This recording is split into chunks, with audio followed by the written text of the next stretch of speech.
आणि आता महत्त्वाच्या बातम्या पाहूयात वेगवान स्वरूपात। ईडीची चौकशी सुरू असताना अनिल परबांच्या घरासमोर शिवसैनिकांनी गर्दी केली होती। ईडीच्या चौकशीविरोधात शिवसैनिकांनी जोरदार घोषणा दिल्या। कारवाईचा निषेध शिवसैनिकांनी केला।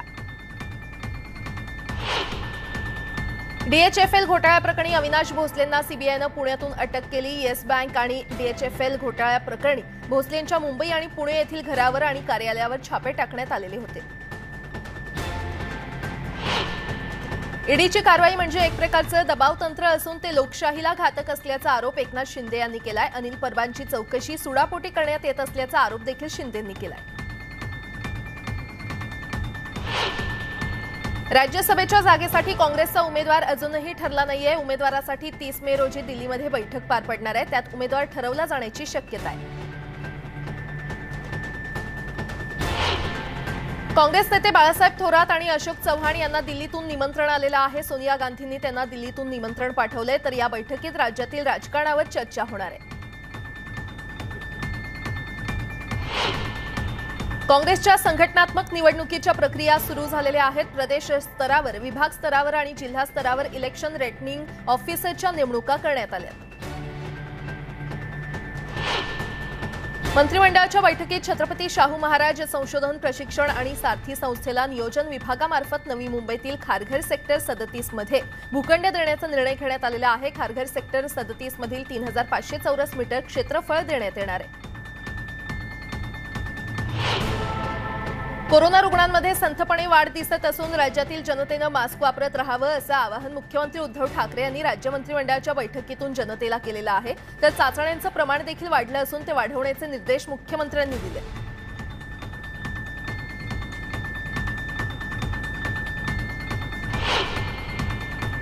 राज्याचा साप्ताहिक पॉझिटिव्हिटी रेट 1.59% असून मुंबई आणि पुणे या दोन शहरांमध्ये राज्याच्या सरासरीपेक्षा जास्त पॉझिटिव्हिटी रेट आढळतोय। मुंबईमध्ये रुग्णसंख्या 52.79% वाढ झाली असून ठाण्यामध्ये 27.92%, तर रायगड आणि पालघर जिल्ह्यात 18.52%, 68.75% इतकी वाढ झाली आहे।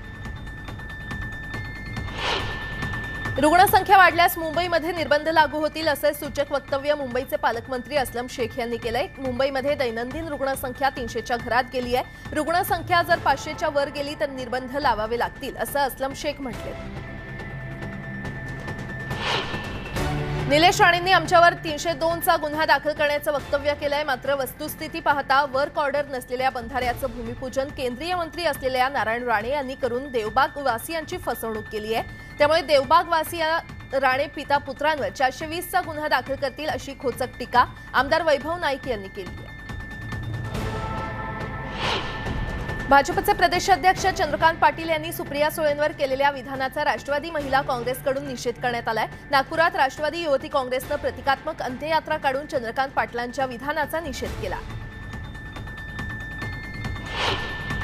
भाजपचे प्रदेशाध्यक्ष चंद्रकांत पाटील यांच्या बॅनरला राष्ट्रवादीनं चपलांचा हार घालून त्यांच्या विधानाचा निषेध केला। जळगावातील राष्ट्रवादी काँग्रेसनं चंद्रकांत पाटलांच्या विधानाचा निषेध केला।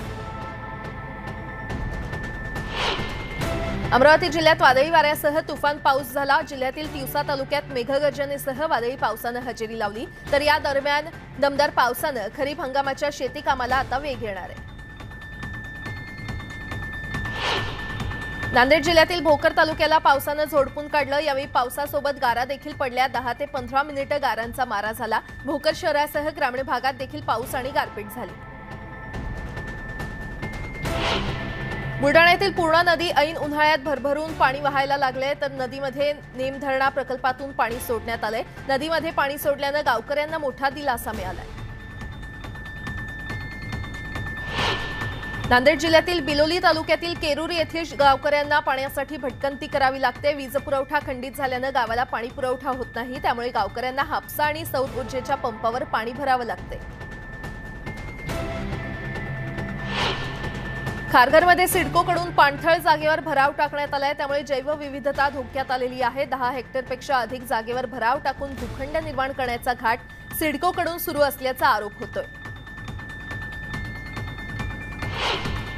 उल्हासनगर महापालिकेकडून दिव्यांगांची फरफट होत असल्याचं समोर आलंय। दिव्यांगांच्या घराजवळ नाल्यासमोर बांधकाम करण्यात आलंय, त्यामुळे पावसाळ्यात त्यांच्या घरात पाणी शिरतं। नाल्यावरील बांधकाम तोडण्यासाठी दिव्यांग विजय लबानी यांनी उपोषण सुरू केलंय। ऊस गाळप होत नाही म्हणून ऊस पेटवून ऊसाच्या फडात शेतकरी नामदेव जाधव यांनी आत्महत्या केली होती। बीडच्या गेवराई तालुक्यातील हिंगणगाव इथे ही घटना घडली होती। नामदेव जाधव यांच्या कुटुंबाला 10 लाख रुपये तात्काळ मदत करा अशी मागणी रयत शेतकरी संघटनेने केली आहे। पीडित कुटुंबासह जलसमाधी आंदोलन करण्यात आलं। यवतमाळ जिल्ह्यातील वणी ते नांदेडपेरा या मार्गावर ओव्हरलोड वाहतुकीमुळे कमालीचे खड्डे पडलेत। हे खड्डे जीवघेणे ठरतायत। खड्ड्यांमुळे अपघाताचं प्रमाण वाढलंय। कोळशाची वाहतूक मोठ्या प्रमाणात होते, ती वाहतूक बंद करण्याची मागणी नागरिकांकडून होतीये।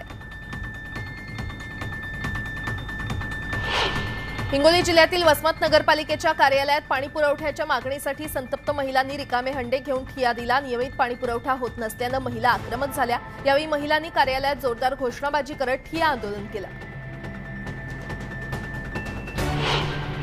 सोलापुरातून शाळा न्यायाधिकरण पुणे येथे हलवण्याचा निर्णय घेण्यात आलेला आहे। हा निर्णय म्हणजे हजारो शिक्षकांचा आणि शिक्षकेतर कर्मचाऱ्यांचा आणि विद्यार्थ्यांचा अवमान असल्याचं सांगत आपनं निदर्शनं केली आहेत। निर्णय त्वरित मागे घेण्याची मागणी यावेळी करण्यात आली।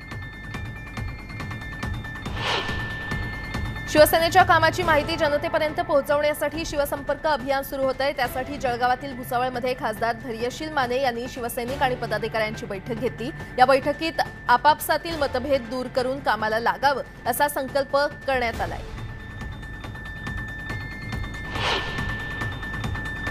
महाबीज बियाण्यांची उपलब्धता कमी असल्यानं खासगी कंपन्यांना फायदा होण्याची शक्यता आहे। गेल्या वर्षीच्या तुलनेत यावर्षी केवळ 10 ते 12% महाबीज बियाणे विक्रीसाठी आले, त्यामुळे शेतकरी खासगी कंपन्यांचं बियाणे खरेदी करतायत।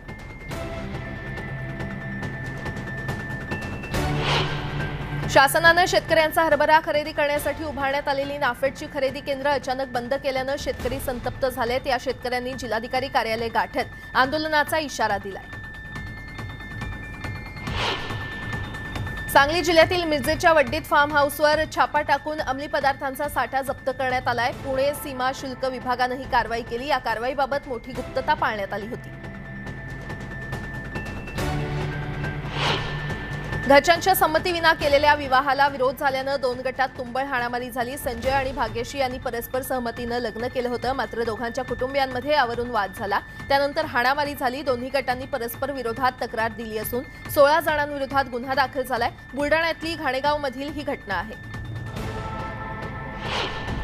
म्हाडा पेपरफुटी प्रकरणात जळगावातील ॲडव्होकेट विजय दर्जी यांना अटक करण्यात आली आहे। दर्जी हे बालाजी प्लेसमेंटचे संचालक आहेत। पुणे पोलिसांनी जळगावात ही कारवाई केली।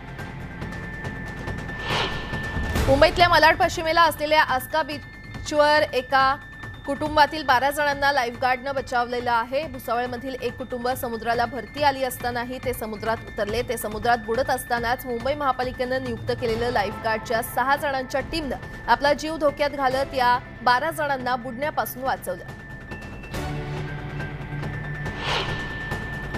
ऑपरेशन नमकीन अंतर्गत डीआरआयनं 500 कोटींहून अधिक किमतीचे 52 किलो कोकेन जप्त केले, ज्याची आंतरराष्ट्रीय बेकायदेशीर बाजारपेठेत किंमत 500 कोटींहून अधिक आहे। कोल्हापुरातील शाहू कृतज्ञ पर्व अंतर्गत फुटबॉल चषक स्पर्धेमध्ये खेळाडू एकमेकात भिडले असल्याचं पाहायला मिळालं। स्पर्धेच्या अंतिम सामन्यात खेळाडू आणि प्रशिक्षक यांच्यामध्ये वाद झाला। पीटीएम आणि शिवाजी मंडळ यांच्या सामन्याला राडा झाला। छत्रपती मालोजी राजे यांनी मध्यस्थी करत हा वाद मिटवला। मुंबईतील जुन्या आणि मोडकळीस आलेल्या म्हाडाच्या इमारतींचं पावसाळापूर्व सर्वेक्षण पूर्ण झालं। यात 21 इमारती अतिधोकादायक आढळून आलेल्या आहेत। यात मागील वर्षी अतिधोकादायक म्हणून घोषित केलेल्या 14 इमारतींचा देखील समावेश आहे। या 21 अतिधोकादायक इमारतींची यादी जाहीर करण्यात आली आहे। औरंगाबादमध्ये पेट्रोल पंप चालक आक्रमक झाले होते। 31 मे रोजी पेट्रोल खरेदी करणार नाही असा इशारा पेट्रोल पंप चालक मालक संघटनेनं दिलाय। कमिशन वाढवण्यासाठी त्यांनी इशारा दिलाय, त्यामुळे जर पंप बंद राहिले तर गोंधळ होण्याची शक्यता आहे। महिला वारकऱ्यांसाठी महिला आयोगानं मोठं पाऊल उचललंय। महिला वारकऱ्यांना सुविधा देण्याची आग्रही भूमिका महिला आयोगानं घेतली आहे। वारीमध्ये चालणाऱ्या महिला वारकऱ्यांना शौचालय आणि हेल्पलाईनची सुविधा देण्याचा निर्णय रुपाली चाकणकर यांनी घेतलाय। वाशिममधील जळुका येथे एका निर्दयी बापानं पोटच्या 2 मुलांना रेल्वे स्टेशनवर सोडून दिलं। पती पत्नीमध्ये वाद झाल्यानं पतीनं हे टोकाचं पाऊल उचललं। या प्रकरणी धोत्रा येथील सखाराम जाधव या निर्दयी बापाला पोलिसांनी ताब्यात घेत चिमुकल्यांना त्यांच्या नातेवाईकांच्या स्वाधीन केलं। काश्मीरा पोलीस ठाण्यातील सहाय्यक पोलीस निरीक्षक महेंद्र भामरे यांना पोलीस ठाण्यात 25,000ची लाच घेताना लाचलुचपत प्रतिबंधक विभागाने रंगेहात अटक केली आहे। काँग्रेसचे माजी आमदार मुझफ्फर हुसेन यांच्या भावाकडून लाच घेताना त्यांना पकडण्यात आले। वसईच्या मधुबन परिसरात चित्रीकरणाच्या कामासाठी एका जळालेल्या चारचाकी गाडीत मृत्युमुखी झालेल्या व्यक्तीचा पुतळा ठेवण्यात आला होता। चित्रीकरणानंतर ही गाडी तशीच त्या परिसरात ठेवण्यात आली, त्यामुळे दुसऱ्या दिवशी परिसरात एकच खळबळ उडाली। मात्र काही वेळानं हा शूटिंगचा भाग असल्याचं समजल्यानं नागरिकांनी सुटकेचा श्वास घेतला। सासरी आलेल्या जावयानं घराशेजारील अल्पवयीन मुलीवर अत्याचार केल्याची घटना भंडारा जिल्ह्यातील मोहाडी तालुक्यातील पांढराबोडी येथे घडली आहे। या प्रकरणी आरोपी गौतम लोणारे विरोधात गुन्हा दाखल करण्यात आलाय। मात्र या घटनेला 1 महिना उलटून देखील आरोपीला पोलिसांनी अटक केली नाही। मुलीचा मृतदेह चालकाने एसटी आगारात आणलाय। दिव्यांग मुलीच्या उपचारासाठी सुट्टी दिली नाही, त्यामुळे मुलीवर उपचार झाले नसल्याचा आरोप करत मुलीचा मृतदेह चालक किशोर राठोड यांनी आगारात आणून निषेध केला। आगार व्यवस्थापक आणि इतरांवर कारवाईची मागणी त्यांनी केलेली आहे। मडगाव नागपूर स्पेशल एक्सप्रेस ट्रेनमधून प्रवास करणाऱ्या एका महिलेच्या हातातील बॅग अज्ञात चोरट्यानं पळवली। या बॅगमध्ये 3,57,000 रुपये किमतीचे दागिने तसंच मोबाईल होता। ही घटना कोकण रेल्वे मार्गावरील रत्नागिरी जिल्ह्यातल्या खेड रेल्वे स्थानकात घडली। डोळ्यात मिरची पावडर टाकून व्यापाऱ्याला लुटणाऱ्या टोळीला जेरबंद करण्यात यश आलंय। दौंड पोलिसांनी टोळीला बेड्या ठोकल्यात। काही दिवसांपूर्वी कांतीलाल पारसिया आणि त्यांच्या मुलांना डोळ्यात मिरची पावडर टाकून लुटण्यात आलं होतं।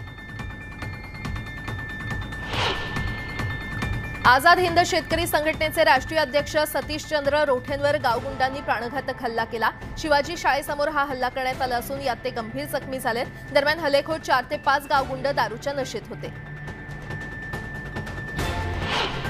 औरंगाबादमधील एका तरुणीची हत्या करणाऱ्या आरोपीला फाशीची शिक्षा देण्याच्या मागणीसाठी शीख महिलांनी आंदोलन केलं। जयश्री पावडे यांच्यासह शीख समाजातील महिलांनी आपल्या मागणीचं निवेदन जिल्हाधिकाऱ्यांना दिलं। गोंदियातील तिरोडामध्ये उपजिल्हा रुग्णालयात गर्भवती महिलांचे मोठे हाल होत आहेत, कारण सोनोग्राफीसाठी त्यांना तासनतास बसून सुद्धा आपल्या पावली परत जावं लागतंय आणि सकाळी 9 वाजता सेंटर सुरू होतं, मात्र डॉक्टर दुपारी 4 वाजता येतात, त्यामुळे गर्भवती महिलांना तात्काळत बसावं लागतंय। त्यामुळे डॉक्टरांवर कारवाई व्हावी अशी मागणी महिला करतायत। नागपूरच्या उमरेड करंडला व्याघ्र अभयारण्यामध्ये शेरी वाघीण आणि तिच्या बछड्याचं दर्शन झालं। पर्यटकांनी वाघीण आणि त्याचे बछडे कॅमेऱ्यामध्ये कैद केलेत। वाघिणीचं दर्शन झाल्यास पर्यटकांनी समाधान व्यक्त केलं। कोरोनानंतर श्री विठ्ठल रुक्मिणी मंदिर समितीकडे देणगीचा ओघ वाढू लागलेला आहे। बीड जिल्ह्यातील अंबेजोगाई येथील श्री विठ्ठल भक्त राघव जाधव यांनी 2.5 लाखांचा सोन्याचा कमरेचा करदोडा विठ्ठल रुक्मिणी मंदिर समितीला भेट दिलाय।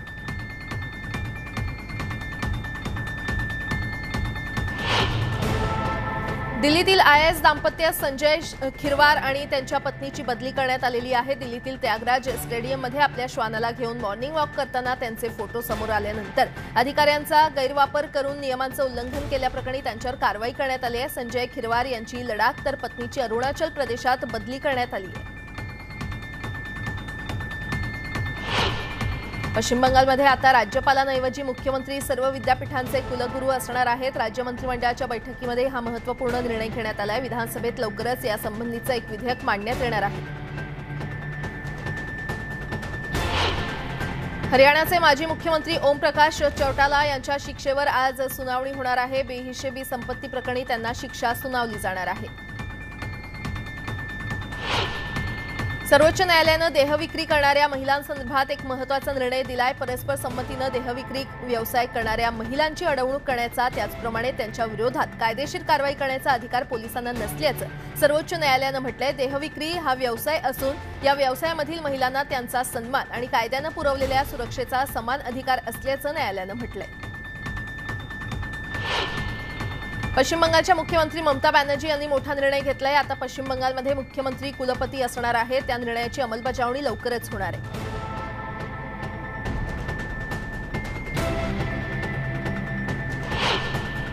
चेन्नईमध्ये पंतप्रधान नरेंद्र मोदी यांचं जल्लोषामध्ये स्वागत करण्यात आलं। यावेळी भव्य रोड शो करण्यात आला। या रोड शोमध्ये प्रचंड जनसमुदाय जमला होता।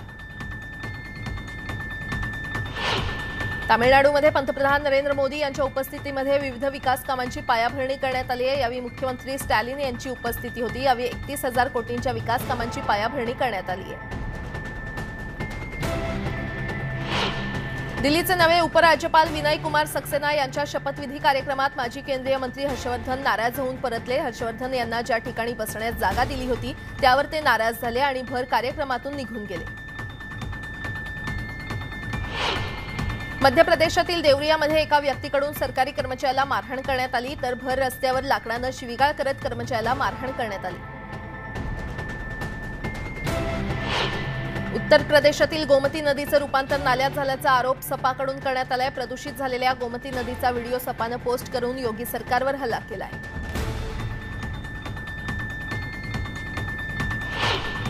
राजस्थानमधील धौलपूरमध्ये तरुण पोलिसाच्या मारहाणीत जखमी झालाय। त्याविरोधात नागरिक आक्रमक झाले। नागरिकांनी पोलिसांवर दगडफेक केली। काही नागरिकांना यावेळी ताब्यात घेण्यात आलं, तर मुलाची प्रकृती स्थिर असल्याची माहिती पोलिसांनी दिली। तामिळनाडूतील रामेश्वरमधील मच्छीमारांनी आंदोलन सुरू केलंय। पामन पुलावरून बोट घेऊन जाण्यासाठी पैसे द्यावे लागतात, त्याविरोधात मच्छीमारांनी आंदोलन केलं। बोट समुद्र किनाऱ्यांवर लावून हे आंदोलन करण्यात आलं।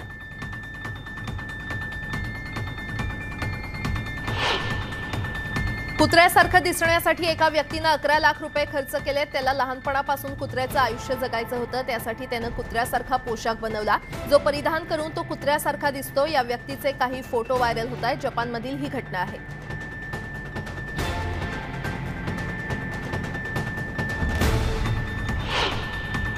हरिद्वारमध्ये 2 हत्तींमध्ये चांगलीच जुंपल्याचं पाहायला मिळालं। अनेक तास 2 हत्ती एकमेकांशी झुंजत होते। हत्तीच्या झुंजीमुळे परिसरातील नागरिकांमध्ये भीती पसरली होती।